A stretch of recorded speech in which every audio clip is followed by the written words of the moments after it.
4 que apuntava l'alcalde en el sentit de facilitar.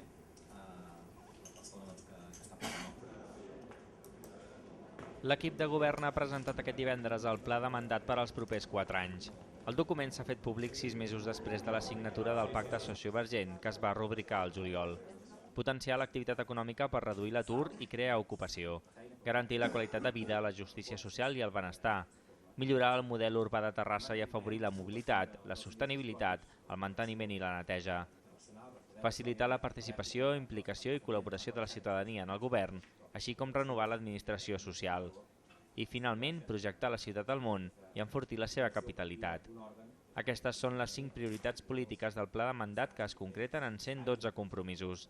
L'alcalde Jordi Ballart ha manifestat que el principal objectiu és que aquest mandat sigui el del final de la crisi a la ciutat. Volem que Terrassa passi de la resistència activa a la reactivació.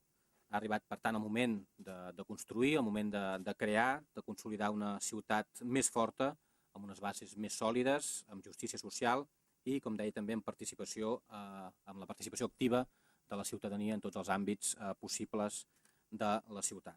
Per la seva banda, el soci de govern, el portaveu convergent Miquel Samper, ha anunciat que la propera setmana es farà pública una diagnosi sobre la situació de la ciutat a nivell de promoció econòmica i industrial. Es tracta d'un ampli document que detalla l'estat i l'oferta de polígons industrials, però que també apunta les possibles àrees d'expansió i que vol ser el punt de partida d'un pla estratègic que vol comptar amb la màxima concertació.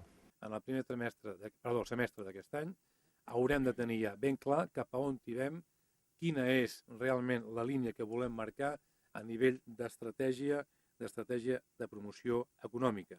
I torno a dir, parlem del model de sòl industrial, parlem del model d'empresa, parlem absolutament de tot. Reitero que es busca una màxima transversalitat.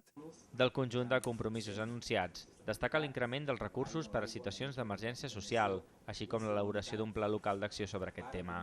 També es vol impulsar un pacte ciutadà per avançar cap a un servei de neteja i de recollida selectiva més eficient i de qualitat.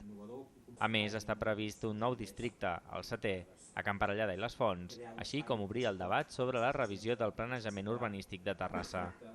Una altra promesa és dotar els consells de districte de recursos econòmics de gestió i decisió pròpia. I sobre un dels temes més rellevants de l'any, el futur de la gestió de l'aigua a la ciutat, cap novetat de moment. D'altra banda, una de les novetats del pla de mandat presentat aquest divendres és que se sotmetrà a exposició pública durant un mes perquè la ciutadania hi pugui fer aportacions.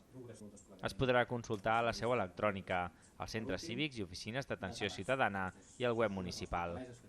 Per enviar les propostes fins al 27 de febrer s'ha habilitat un correu electrònic i s'està ultimant una aplicació per al mòbil. Pensem que és un salt també molt important d'implicació de la ciutadania, de donar resposta a aquesta demanda ciutadana de regeneració democràtica i que creiem que aquestes sessions contribueixen i que sense dubte milloraran també el govern i la sensació dels ciutadans de ser partícips de les actuacions que es porten a terme a la nostra ciutat. Un cop tancat el període, es valorarà tota la informació rebuda per incorporar les demandes més adients a un document definitiu que es faria públic al març.